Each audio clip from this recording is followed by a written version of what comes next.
Nous avons aujourd'hui un hôte qu'il n'est pas besoin de présenter, le professeur René Friedman, père du premier bébé éprouvette français en 1982. Ça fait 30 ans durant lesquels beaucoup d'avancées ont été faites, en particulier dans le domaine qui concerne l'activité du professeur Friedman, mais aussi beaucoup de questions ont été soulevées.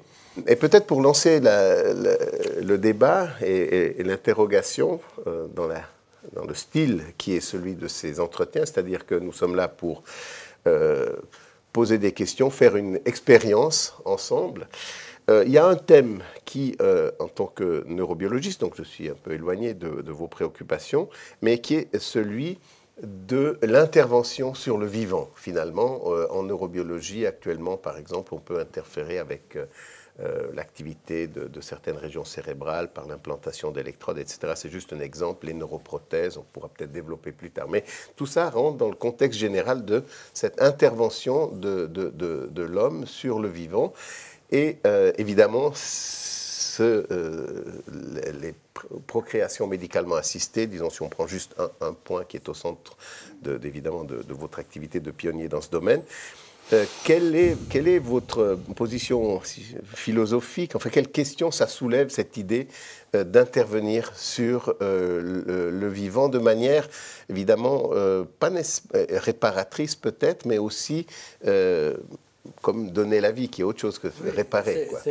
Peut-être pour préciser la question, c'est une intervention créatrice. Créatrice, voilà. C'est intéressant que tu mettes le chemin sur la trace, puisque habituellement on s'occupe de la trace, du destin de la trace, du déterminisme, de l'inscription, mais au fond ça se touche, ces deux questions. Cette expérience qu'on va faire aujourd'hui, de se faire enseigner par quelqu'un d'invité, m'intéresse beaucoup, parce qu'une partie de mon trajet était autour de la trace, de la mémoire, de l'inconscient, neurosciences et psychanalyse avec toi, et l'autre partie autour de l'origine des procréations médicalement assistées. Donc comment faire le lien? Alors la trace, évidemment, c'est Spur en allemand, c'est la première inscription. Là, on est plutôt dans, Goethe disait Ursprung, c'est-à-dire le saut originaire. C'est quelque chose où il y a quand même une dimension, bien sûr, d'inné, de transmission, mais de création. Alors, bon, je reformulerai peut-être aussi la question, puis comme ça, vous avez deux abords. Bon, Pierre vous demande l'intervention sur le vivant. Enfin, intervention créatrice, je crois. Parce que réparatrice, évidemment, c'est la base de la médecine, de la chirurgie. Là, oui, créatrice, procréatrice. Et puis, moi, je dirais, bon, quelle est une autre manière de poser la question? C'est au fond celle qu'on utilise souvent des points de butée, c'est-à-dire on rencontre dans ces pratiques d'intervention sur le vivant une série de retours de la société, de la culture, de la clinique, qu'on pourrait appeler des points de butée, des points d'énigme, des questions majeures. Et au fond, on pourrait ouvrir cet entretien en disant, mais pour vous, aujourd'hui, quels sont ces points de butée dans la médecine de la procréation, de la reproduction? Merci d'abord de m'inviter. Et déjà, je suis assailli de questions fondamentales que vous avez posées l'un et l'autre. Ce que j'ai envie de dire, c'est qu'il y a deux phases. Ces 30 années constituent peut-être une notion du temps de deux phases. La première, c'est celle d'une observation. Avant d'intervenir, il y a une observation. Alors qu'aujourd'hui, on est effectivement dans des possibilités d'intervention, ce qui n'était pas tout à fait évident 30 ans plus tôt. Mais l'observation, déjà, elle-même, on reviendra sur cette deuxième partie, a quelque chose de la transgression. Parce que observer le début du début, ou essayer de trouver ce que c'est, ce début du début de l'homme, puisque nous parlons de ça, non pas des éléments humains, parce que les éléments humains, que ce soit à l'échelle, je dirais, de la cellule, à l'échelle de l'atome, ils existent, ils préexistent, rien ne se crée, rien ne se perd, rien ne se crée, ils continuent après la mort. Mais le début du début de ce qui risque d'être, ce qui a un potentiel d'être une personne. Et ça c'est quelque chose, je veux dire, de très fort. Et ce qui était jusqu'à présent invisible, ce qui était intouchable, l'est devenu depuis 35 ans, c'est-à-dire depuis que Bob Edwards a réalisé à l'extérieur de l'organisme cette rencontre entre un spermatozoïde et un ovule. Donc ce côté caché, je dirais, est devenu à découvert. Et alors, il n'empêche que le moment précis est quelque chose qui soulève la deuxième partie, c'est-à-dire c'est buté. C'est-à-dire quand, malgré tout, même si on le voit, hein, même si on voit, je dirais, le spermatozoïde pénétrer à l'intérieur, si on voit son noyau se gonfler avec ses 23 chromosomes, et puis si on voit l'ovocyte se constituer avec ses 23 chromosomes, et qu'en une seconde, ça se mélange et ça crée 46 chromosomes, ce qui est la caractéristique de l'espèce humaine, même si on le voit aujourd'hui, on peut le filmer, qui plus est. Aujourd'hui, on met la fécondation in vitro sous caméra. C'est déjà les séquences de télé commencent très jeunes, puisque si vous voulez, ensuite vous passez en accéléré et vous avez la rencontre, la division de 4, 6, 8 cellules que vous reconstituez. Et vous avez donc le retard, pas le retard, le timing respecté ou pas de ce début du début qui risque potentiellement de donner, si toutes les phases d'après sont envisagées, effectivement un être humain, ce que nous sommes. Donc, moi je me souviens, lorsque j'avais passé mon agrégation, j'avais commencé à travailler sur ce domaine et j'avais pu montrer donc à mes pairs, au jury, les premières photos d'embryons humains, n'est-ce pas? Et ils le découvraient, comme je l'avais découvert quelques mois plus tôt. Et tout ça est pour dire que voilà, c'est vraiment dans les années 40, il y a les premiers essais qui se font aux États-Unis, je dirais avec Madame Menkin, Monsieur Rock, qui essayent, mais ils pataugent parce qu'ils n'ont pas les éléments, les optiques et le timing, de voir ce que c'est qu'un embryon humain. Et après, ce que l'on se rend compte, si vous voulez, la fécondation, grande étape, bien sûr. Constitution des chromosomes, le hasard, la nécessité, on va reprendre tout ça. Et puis ensuite, développement jusqu'au 5e, 6e jour. Et puis, autre étape fondamentale, l'implantation. N'est-ce pas? Possibilité d'implanter dans un tissu maternel, qui va devenir maternel, qui n'est pas maternel, qui est femme, et qui risque de devenir maternel. Il y a tout ça est en termes de potentialité. Donc, la grande discussion qui est venue immédiatement, était qu'est-ce qu'un embryon? Le statut de l'embryon. Donc la première butée. Voilà, ça c'est une première butée. Ça c'est la première butée. Si je peux entrer, parce que là il y a un fil à suivre, mais ça c'est une première butée qui au fond est très intéressante par rapport aux perspectives d'Agalma, qui travaille sur science, psychanalyse, donc clinique aussi, et art, c'est-à-dire le statut de cette image. Parce que moi j'ai longuement travaillé avec Marc Germont autour de l'investissement parental, enfin, du couple, sur l'enfant issu de procréation médicalement assistée à partir de recherches et de cliniques. Et lui m'avait dit une phrase qui m'a frappé, parce qu'il disait, nous, on travaille avec des images. C'est-à-dire que le passage par le fait que ça soit une image avait l'air pour lui, et dans ce que vous venez de dire, je retrouve quelque chose de cet ordre, l'observable, enfin l'invisible qui devient visible, enfin un statut particulier du visible. Et pour nous, pour moi, dans nos travaux, cette image, elle n'est pas une image en même temps, parce qu'elle est une incarnation. Enfin, c'est une image et du corps en même temps, du vivant. Oui.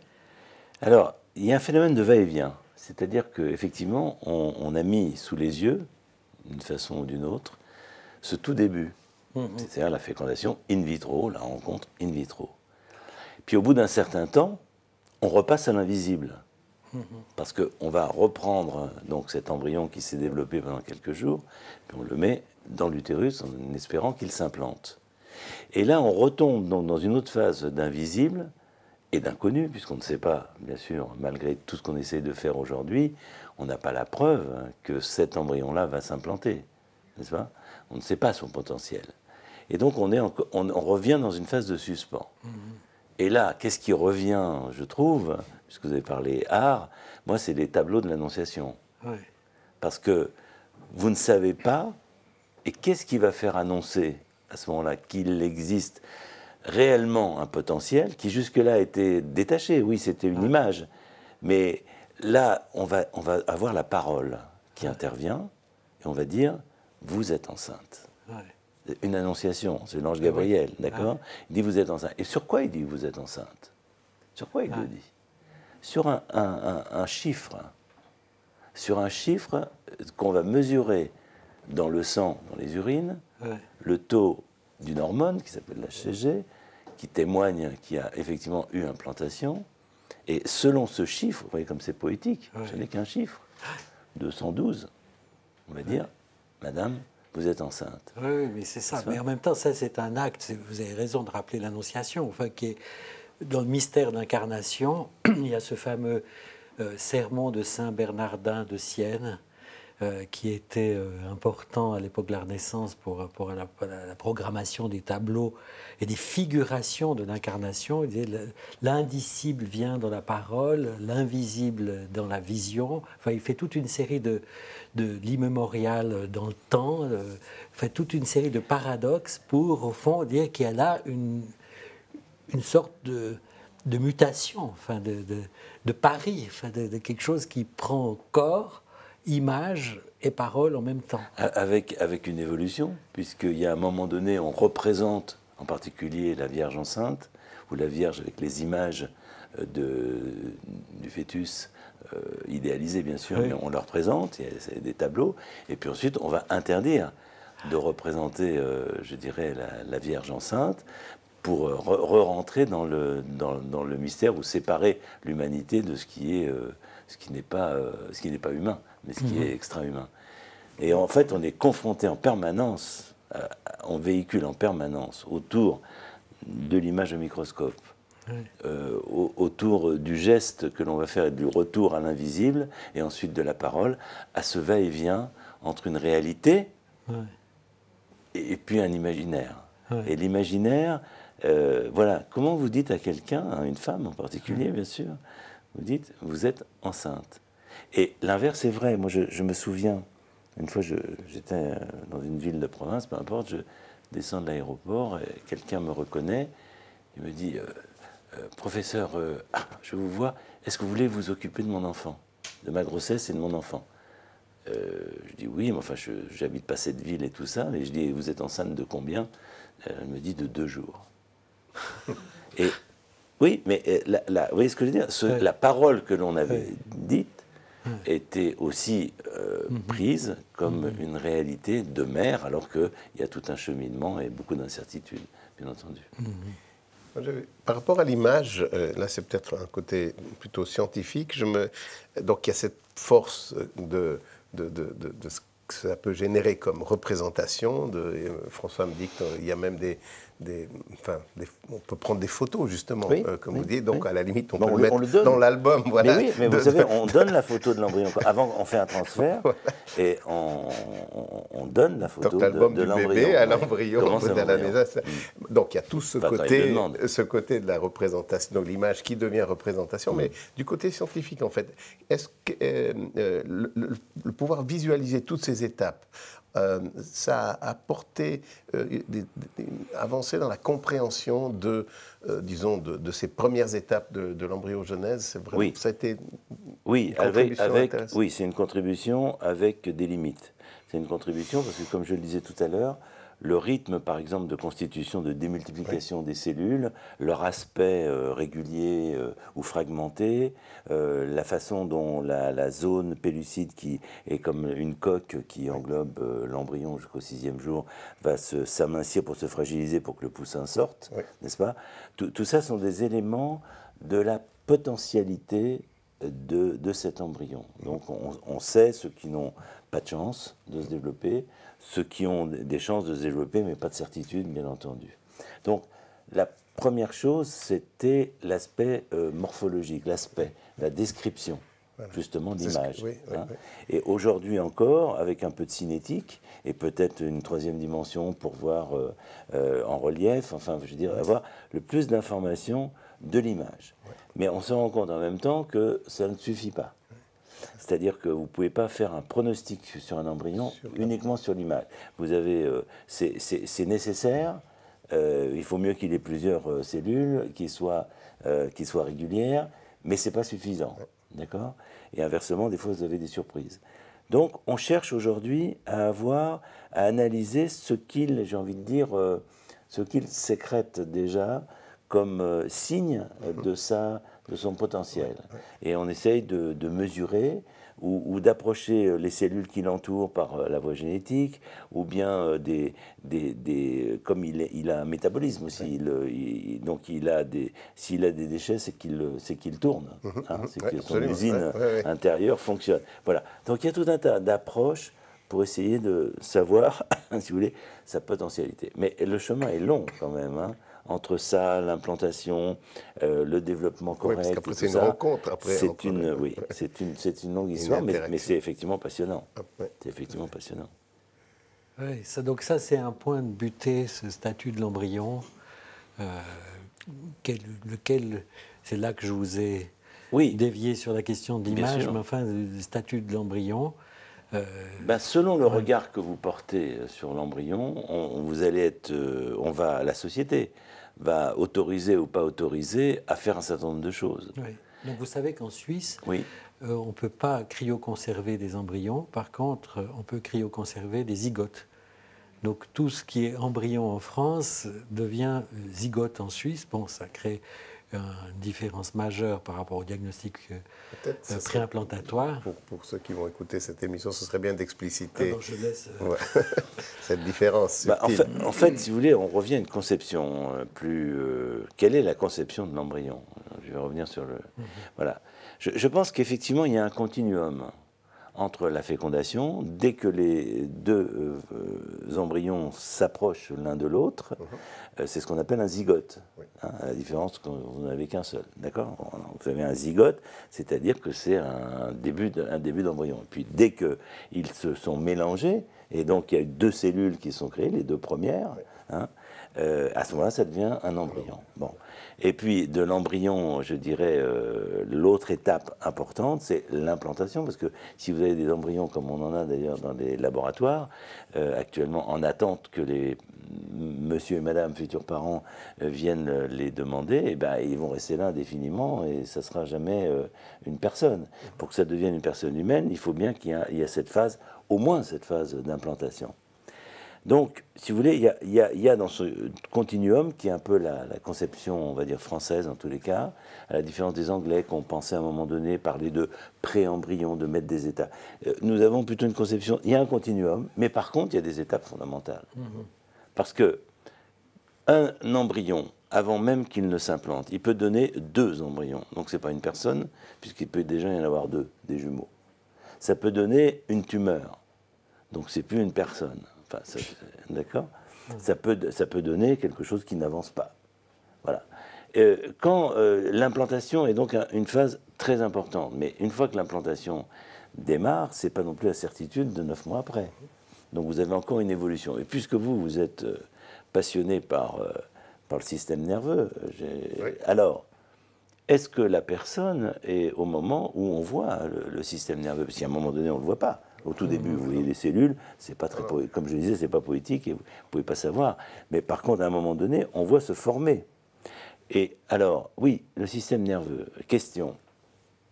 Quand vous avez une grenouille et que vous piquez sa patte, elle a un arc réflexe, elle va retirer. D'accord ? Donc le système nerveux fonctionne. Est-ce pour autant, on peut parler de ce qui caractérise l'homme, c'est-à-dire déjà d'une conscience, enfin, en tout cas d'une possibilité de conscience, mémoire, etc. Donc, le système nerveux lui-même est-il vraiment la référence ? Ou bien faut-il encore attendre un peu plus, au moins que se constitue justement le système nerveux, et en particulier l'ébauche du cerveau. Et à partir du moment où on a l'ébauche du cerveau, mais on sait aussi que le cerveau lui-même se constitue progressivement, augmente et évolue jusqu'à quasiment la viabilité, je dirais, qui est à 24 semaines. Donc on est à 24 semaines, 22 semaines, disons, pour le plus tôt. Mais là, il y a une période dans laquelle c'est de l'humain, bien entendu, mais est-ce une personne ? Voilà la question. Donc là, on a un vrai point de butée. Ah oui, ça c'est un vrai point de butée. On verra ce que Pierre peut dire sur le système nerveux, parce qu'en fait, il me semble que c'est ce moment-là de l'entretien, il est assez exemplaire de l'impact de la science sur la culture, enfin sur la question. Et vice-versa. Et vice-versa. Et Parce vice-versa. qu'en fait, ça crée une série de questions impossibles. Ouais, à mon avis, il oui. y a une part de ce que vous dites qui nous laisse penser qu'avec la raison, on arrivera peut-être à dire que cette étape est fondamentale, que celle-ci doit avoir lieu avant celle-là. Mais en même temps, on voit qu'on touche à des questions par rapport auxquelles on n'a jamais eu aucune solution. C'est-à-dire que la science produit des questions impossibles à résoudre. D'où point de vertige. Enfin, quand vous m'aviez invité à donner une conférence dans vos colloques, j'avais appelé vertige de l'origine. Le mot vertige me parle beaucoup parce qu'il décrit quelque chose où on a une béance, où on a un manque de représentation, ce qu'on appelle nous aussi dans les échanges qu'on a sur science et psychanalyse, des irreprésentables, enfin des impensables.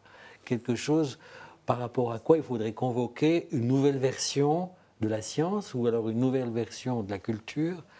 Mais la question peut même se poser, est-ce que vraiment il y a une réponse? Parce que si on prend la question du système nerveux, effectivement, bon, il y a une ébauche, mais même à 24 semaines, même à la naissance, on est en face d'un cerveau extrêmement immature, qui, en fait, a toutes les potentialités, enfin, en partant du principe que c'est un développement normal, mais en fait, et c'est là d'ailleurs le point qui nous relie entre psychanalyse et neurosciences, c'est de se dire que l'expérience elle-même va sculpter ce cerveau, va façonner ce cerveau, et qu'en fait, cette plasticité du cerveau, le fait d'être marqué par l'expérience, finalement fait ce que chaque individu devient avec le temps. Donc, même là aussi, c'est un continuum. Et effectivement, le fait qu'il y ait un cerveau fonctionnel, évidemment, c'est nécessaire, évidemment. Mais finalement, la personne en soi se développe... Oui. Pour prendre des débats qu'on a eus, la personne, le sujet est disjoint. Enfin,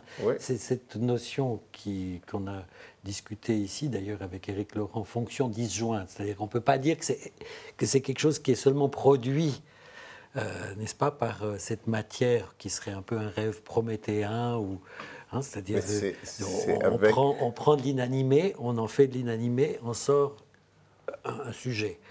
C'est dans la rencontre avec l'autre. D'ailleurs, on met souvent, je ne sais pas ce que vous pensez de cet contraste qu'on évoque souvent entre développement et devenir. Mais voilà, j'allais réagir là-dessus parce que je pense que la difficulté que l'on a, c'est d'embrasser en même temps intellectuellement l'instant présent et l'instant futur. Et la volonté qu'on a plutôt, parce que c'est plus rassurant, qui est de trouver quelque chose à l'instant présent. Or, pour revenir au sujet, l'embryon, il a une dualité. C'est-à-dire qu'il est bien sûr à l'instant présent, mais ce qu'il est ne peut pas se résumer à l'instant présent, puisque même au contraire, ce pourquoi il nous interroge, c'est son devenir. Or, son devenir est en interrogation. Donc, il est imprédictible en plus. Voilà. Alors, il faut en même temps, on ne peut pas lui donner ce qu'il risque d'être, mais qu'il ne sera pas. En un mot, mais inversement, on ne peut pas considérer qu'il n'est pas un peu de ce qu'il risque d'être. Non, mais ça, c'est extraordinaire. Ça veut dire que l'embryon est une image, puisqu'on a situé comme ça au début de l'entretien. C'est du visible, l'invisible fait visible, ou du visible qui cache de l'invisible. Enfin, il y a une image manquante, disait Quignard, c'est celle de l'origine, toujours manquante. Bon. Mais en même temps, c'est du temps. Ce que vous dites, c'est ça. C'est-à-dire qu'il y a une force de devenir, et en fait, un embryon, c'est du devenir. Est-ce qu'on peut accepter, est-ce qu'on peut comprendre, je dirais, justement, porter un regard avec cette notion de temps. Et moi, je trouve que finalement, ce qui nous guide les uns les autres, et particulièrement l'homme et la femme qui sont à l'origine de cet embryon, puisqu'on parle de ça, c'est justement leur projection dans le temps. Parce que sans eux, sans leur projection à eux propres, il n'y a pas d'évolution. Et moi, je dis, parce que dans mon métier, je vois aussi bien des femmes qui, à un moment donné, sont enceintes, mais qui ne peuvent pas, ne veulent pas, ne supportent pas la projection de la grossesse et de l'enfant, et vont décider d'interrompre, selon un terme qui en France est légal, comme vous le savez. Et inversement, vous avez cette patiente que je racontais, ou bien les couples qui viennent pour les traitements d'infertilité, et qui ne voient que dans cet embryon, je dirais, que l'enfant, qui ne sera éventuellement là que quelques mois, voire quelques années plus tard, si on est dans un stade de congélation. Donc, je trouve, je ne dis pas que tout cela n'est pas de l'humain. Encore une fois, je suis tout à fait pour penser qu'il y a ce lien permanent de l'humain, mais avec cette notion du temps et de la projection qu'on se fait, parce que ça ne peut pas évoluer par soi-même, vous ne pouvez pas laisser un embryon ici, je dirais, voilà, il faut qu'il y ait une acceptation de quelqu'un qui va en faire ou ne pas en faire un projet. Mais même un nouveau-né, finalement, c'est la question de la déprivation. Après, il faut aussi que le nouveau-né, une fois né, soit attendu, sujet de l'autre. Oui, mais la différence, c'est que, vous avez raison, bien sûr, mais le nouveau-né pourrait, à la limite, et peut, les exemples sont là, être aidé par quelqu'un d'autre que la personne qui l'a, ou les personnes qui l'ont conçu. Oui. Hein, la société est là, d'ailleurs, pour cela. Alors qu'au stade embryonnaire, ce n'est pas possible, à moins de décider que tous les embryons qui sont en banque, on va les placer pour qu'ils deviennent peut-être des enfants, et ceux de force, et sans poser la question. Comme le mouvement des snowflakes aux États-Unis. Enfin, il y a un mouvement de l'Assemblée évangélique qui je connais pas. Je connais pas. C'est snowflakes. Enfin, ça s'appelle snowflakes, les flocons de neige. Oui. Et qu'au fond, par rapport à une protection extrême de l'idée de la vie, un mouvement de sources religieuses, protestantes, enfin, l'Assemblée évangélique, je crois que même, bon, bref, ils ont l'idée de s'organiser pour mettre en adoption les embryons cryoconservés. D'accord. Ils appellent ça les snowflakes. Voilà. Mais enfin, bon, ce qui est important, c'est que là, vous avez ajouté une question, parce que si on se dit, on travaille avec des images, hein, après un moment d'entretien, on s'aperçoit qu'on travaille avec du temps. Et du devenir, ce qui est quand même autre chose. Et nous, on a aussi souvent, entre neurosciences et psychanalyse, cette question-là, puisque celle du devenir est majeure pour chaque sujet, plutôt que son développement. Enfin, s'il est empêché, le développement, évidemment, il devient majeur, mais quand il fonctionne bien, la question du sujet, c'est son devenir. Et au fond, on s'aperçoit que le cerveau, enfin, je te laisse le dire, enfin, est un dispositif aussi temporel. C'est-à-dire qu'il y a une logique de traitement du temps, du devenir. Il est en changement permanent. On dit souvent, on n'utilise jamais deux fois le même cerveau. Non, mais le temps, il est présent aussi bien dans le développement, c'est-à-dire la mise en place du système nerveux par rapport à un programme génétique, en fait, qui fait que les différents éléments se mettent en place au cours de la vie intra-utérine et puis continuent après. C'est un programme, quelque part, avec un temps, une temporalité. Et puis il y a le devenir, en fait, du sujet qui, à partir de ce qui a été mis en place par le développement, va permettre de faire émerger l'individualité. Chacun est unique. La preuve, c'est les jumeaux univitellins, c'est-à-dire qui ont eu un développement, tant qu'on puisse le dire, en tout cas identique ou à peu près identique, et puis ils peuvent évoluer chacun avec une individualité unique qui est ce qu'on distingue par rapport au développement, le devenir. Mais là aussi, dans les deux cas, il y a du temps.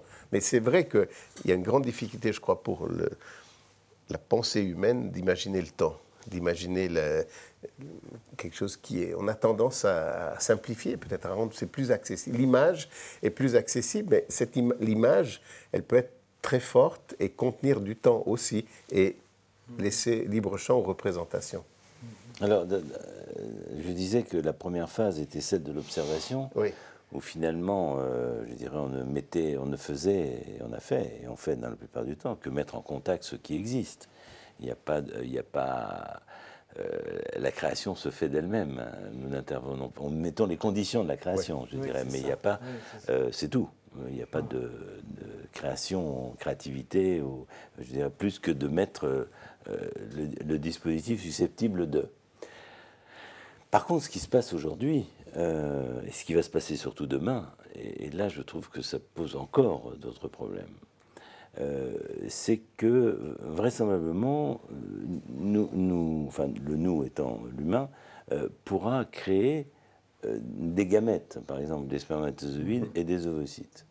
Donc cette notion-là n'existait pas jusqu'à présent, c'est-à-dire qu'à partir des cellules souches qui sont soit contenus d'origine embryonnaire qui posent un certain nombre de questions pour les régions religieuses qu'on évoquait, mais soit à partir de cellules souches adultes que l'on peut transformer et diriger vers les cellules embryonnaires, on peut, puisque ce sont des cellules souches, avoir les cellules à l'origine de ce qui va donner des ovules ou des spermatozoïdes, comme les cellules souches sont à l'origine des éléments du foie, du pancréas, du cerveau, etc. Donc à partir de là, on est dans un autre roman qui est celui donc de la direction qui est donnée par l'homme d'aller dans ce sens-là, c'est-à-dire d'aller pour fabriquer des spermatozoïdes, les féconder, et donc là on est dans un système de création, alors pas de création ex nihilo. On ne crée pas, je veux dire, mais on part d'éléments humains, mais pas forcément d'éléments embryonnaires, qui plus est. Oui, ça veut dire qu'on est potentiellement, avec l'histoire des cellules souches et leur transformation en ovules ou en spermatozoïdes, potentiellement possible, on est vraiment dans un point, alors là encore un point de vertige sur la différence des sexes et la différence des générations, parce que potentiellement on peut faire de la procréation dans le même sexe, hein, same-sex procreation, que je sais pas pourquoi ça se dit dans une autre langue, parce que c'est tellement impensable qu'il faut utiliser une autre langue pour le dire. C'est-à-dire qu'à partir des cellules souches d'un individu adulte ou, je dirais, d'un embryon, il ne serait pas impossible de penser qu'on arrive à créer des ovules et des spermatozoïdes. Et donc de faire une procréation à partir de soi-même. Voilà, ça veut dire qu'à partir d'une intervention biotechnologique sur le vivant, on se repose des questions fondamentales de ce qui fait un monde symbolique, c'est-à-dire la différence des sexes et la différence de génération. Enfin, elle est tout de suite présente. Oui, mais est-ce que vous vous rendez compte de la situation où on partirait par exemple, je vous prends une cellule de la peau, là, hein, et on la stimule en mettant des gènes à l'intérieur qui vont la rajeunir, lui donner donc une force embryonnaire. On recrée donc à ce moment-là des cellules souches et on refabrique les éléments pour faire une fécondation, je dirais, à partir d'ovocytes et de spermatozoïdes. Effectivement, ça donne le vertige, mais j'aurais une question biologique, enfin, technique. C'est pas fait. Mais quand même, hein, chez l'animal, il y a des souriceaux qui sont nés après des fabrications de spermatozoïdes. Mais en fait, il doit y avoir une étape où on repart à 23. Si on constitue donc, si on prend la cellule souche au départ, elle a 46 chromosomes. Donc, à un moment donné, pour en faire 2 gamètes, il y a une étape où il y a une perte de la moitié des chromosomes. Oui, tout à fait. Et ça, c'est ce qu'on appelle la méiose, c'est-à-dire et donc on peut l'induire. Alors non. Justement, elle est, enfin oui, chez les spermatozoïdes, mais pas pour l'instant chez les ovocytes. D'accord. Avec tout un tas d'anomalies qui fait qu'il y a beaucoup de dégâts. Mais c'est quand même, envisageable. Et par rapport à, parce que ça pose aussi c'est une autre forme de clonage finalement. Oui. Alors qui est potentiellement plus réalisable que le clonage alors à partir d'une cellule somatique, c'est-à-dire qu'on pourrait faire un embryon à partir de... Non, je ne crois pas que ce soit... Enfin, je crois pas que ce soit peut-être réalisable. On s'aventure un peu sur la technique. Non, Dolly. Dolly, c'est... elle a été produite à partir de... 46 chromosomes. De 46 chromosomes. Moi, je trouve qu'on fait là une expérience parce qu'inévitablement, c'est difficile de rester dans le champ de l'intervention sur le vivant, qui était la question de base. Du départ, oui. Pour la question de départ, l'intervention du vivant, sans...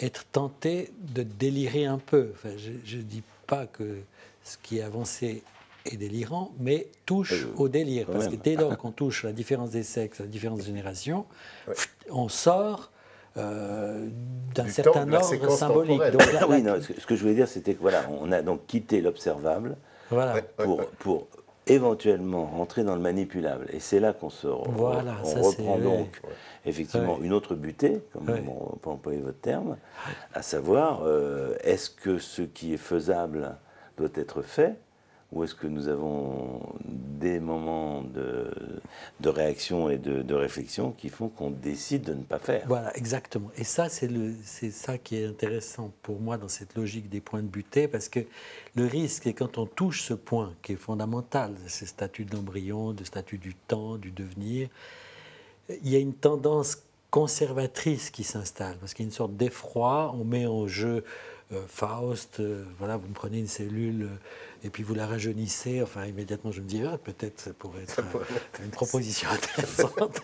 Donc Faust, Frankenstein, Prométhée, enfin, et à ce moment-là, hop, on quitte, il y a un retour conservateur qu'on peut prendre, on fait une sorte de refus des avancées de la science qui me semble être toujours un point très difficile, parce qu'on a une clinique du désir d'enfant, des couples qui veulent une assistance à la procréation. Tout le monde fait une assistance à la procréation. Enfin, mais en même temps, la question peut-être fondamentale qu'on peut ramener surtout, enfin, je ne sais pas, c'est vous qui me direz, peut-être le point de vue de l'analyste, justement, c'est de se poser le sens de tout ça, c'est-à-dire le pourquoi. Parce qu'encore une fois, faire, oui, on peut faire, mais est-ce qu'on doit faire à n'importe quel prix, entre guillemets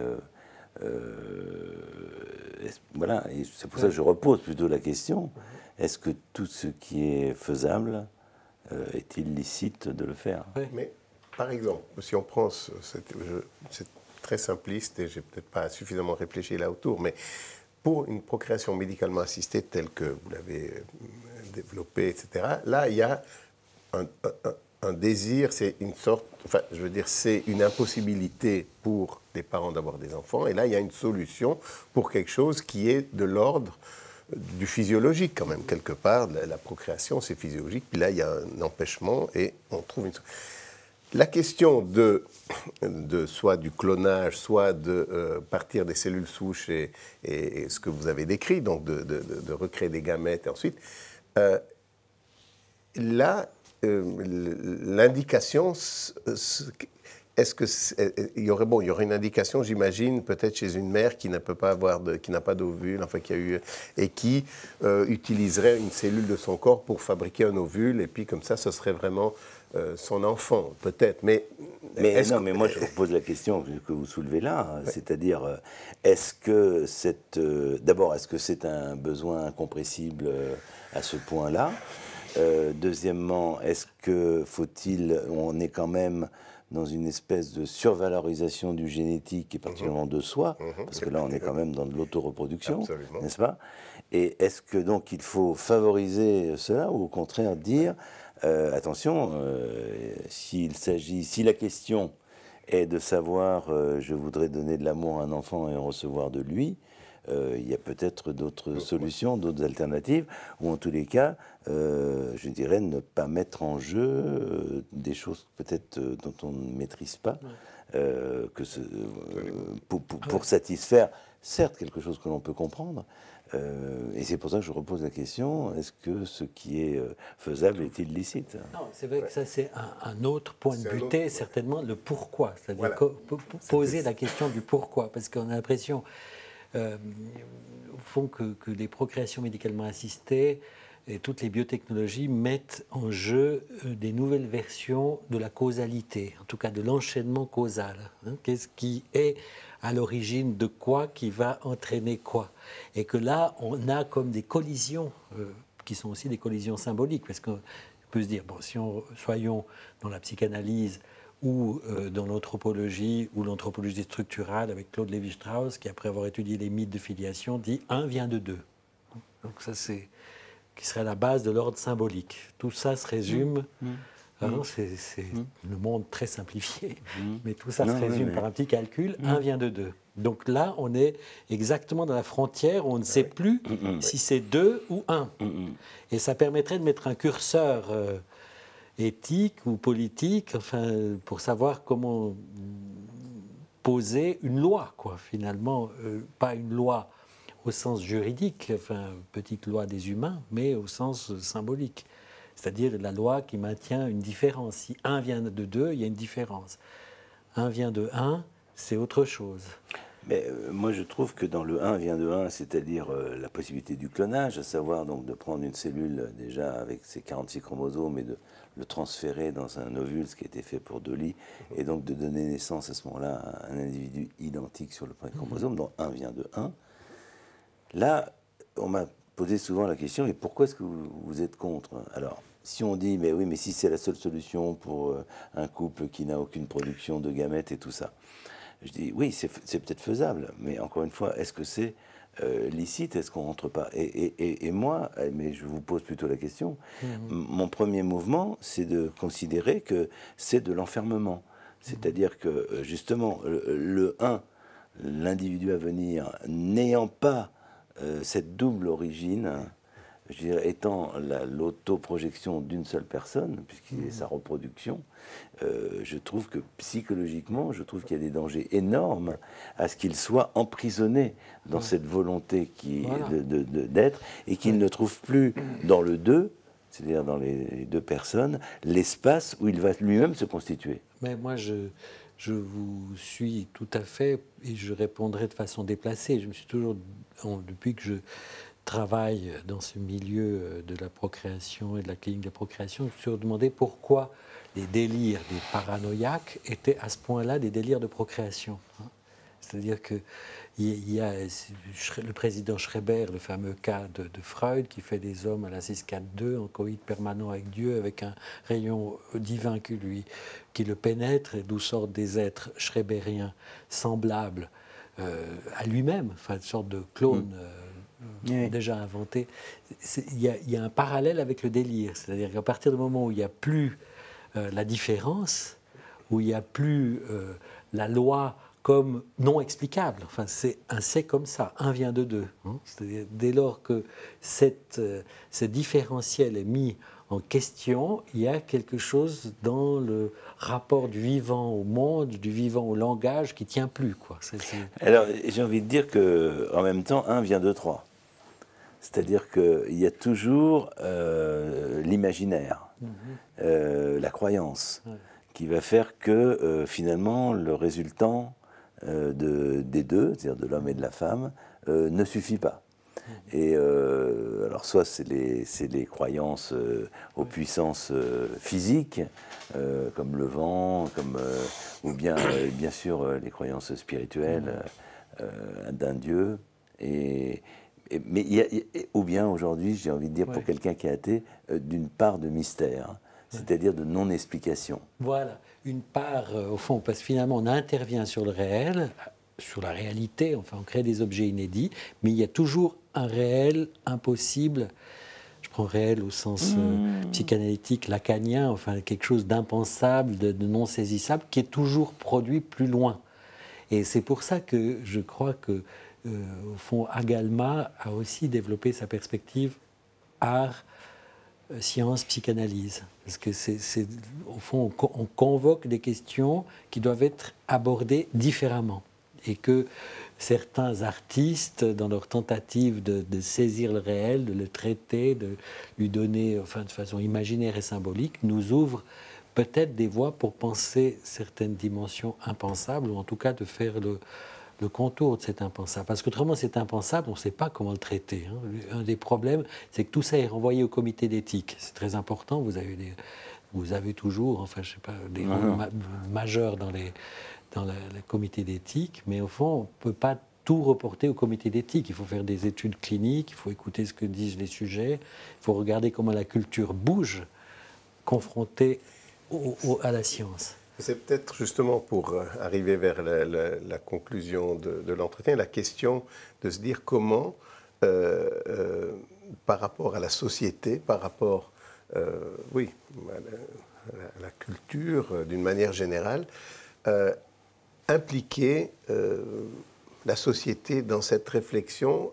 Agalma a cette vocation aussi de faire ce qu'on appelle des activités de médiation, d'essayer de voir quels outils, autres que simplement l'explication, mais d'où par exemple l'intérêt de mettre en jeu aussi l'art avec ces questions, parce que peut-être que c'est plus facile de faire passer des messages ou d'intéresser les gens au travers des questions d'art.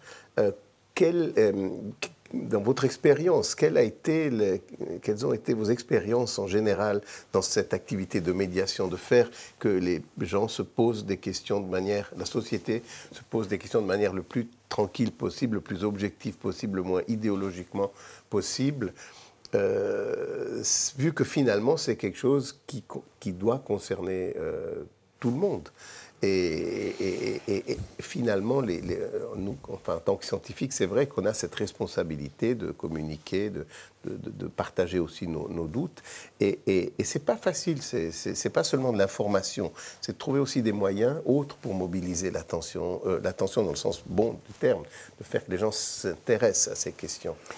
Écoutez, enfin, personnellement, j'ai toujours joué la carte justement de l'information et de dire, et de faire attention aux désinformations, bien entendu. Alors maintenant, ce que je pense n'est pas toujours la grande vérité, mais au moins, alors par les livres, par les débats, et moi, ce que je me rends compte, c'est la soif de discussion sur ces thèmes-là. Si on peut pas se démultiplier, là, il faudrait se cloner, sans jeu de mots, mais je veux dire, c'est vrai que c'est très important. Si on fait une réunion, il y a 2 jours, j'ai fait une réunion dans un lycée, il y avait 400 lycéens qui étaient là, je dirais. Non, mais il suffit, finalement. Et moi, en tous les cas, en France, c'est vrai que les débats qui ont eu lieu, les lois, et c'est pour ça que je pense que la révision des lois de bioéthique, la création de lois de bioéthique, leur évolution, même si on n'est pas toujours d'accord avec tout, est un moment où tout le monde peut se réfléchir et aborder cette question qui les concerne, va les concerner, concerne quelqu'un d'à côté. Donc, en un mot, c'est un débat public. Oui, c'est un vrai débat public qui n'est pas toujours facile, mais en même temps, voilà, à nous de trouver, et à d'autres, de trouver le langage et les éléments et les moyens, et c'est sans fin. Et c'est sans fin. Et c'est sans fin. C'est sans fin. Ça, c'est sans fin parce que c'est sur une question impossible, subjectivement. Enfin, je cite toujours, comme psychanalyste, Freud, qui disait la question d'où viennent les enfants, c'est la question insoluble par excellence. Donc tout ça est basé sur une question qu'on ne peut subjectivement pas résoudre. Donc c'est sans fin. C'est peut-être le mot de la fin, alors. Merci. La fin de l'émission, mais... Ça s'appellera l'émission sans fin. L'émission sans fin, exactement.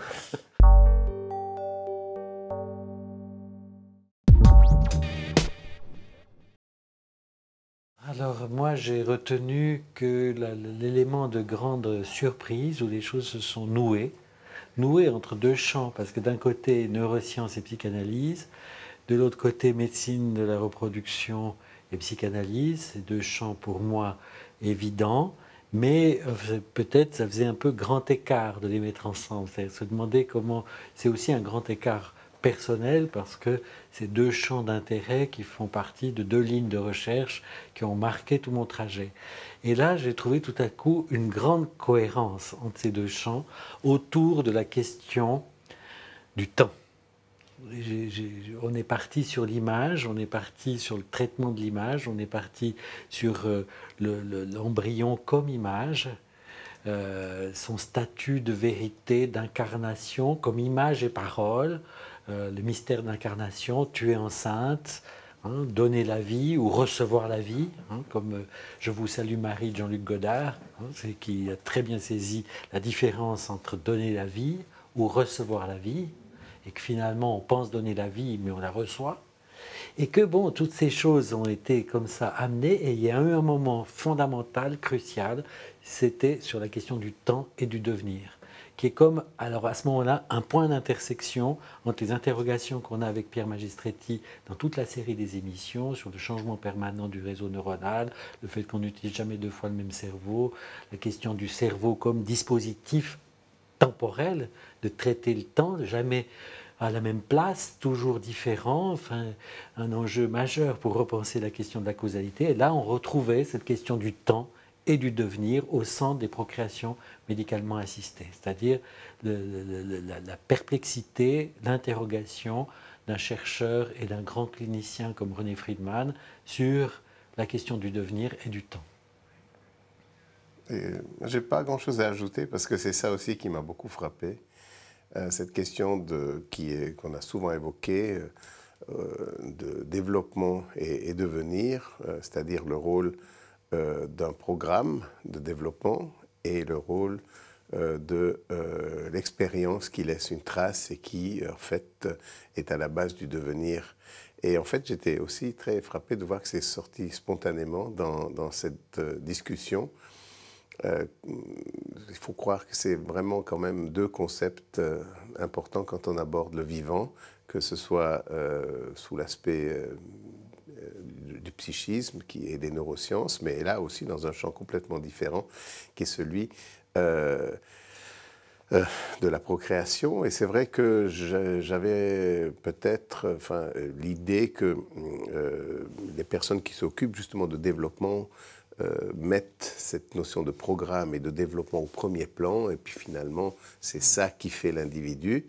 Et on voit vraiment que dans toute cette profondeur de cette réflexion de René Friedman, il introduit aussi lui-même cette notion du temps et du devenir, de la potentialité, de ce qui est, bien sûr, il faut le développement, mais c'est ce qui se passe après qui fait qu'un sujet émerge de ces processus. Et c'est vraiment, je dirais que c'est là autour qu'on peut retenir quelque chose qui semble être plus commun dans les réflexions de ce que l'on aurait pu croire au départ. Oui, ça veut dire peut-être qu'on est dans un nouveau programme pour Agalma qui trouve son point de nouage entre science, psychanalyse et art autour de la question du temps, qui est quand même assez surprenant comme étape.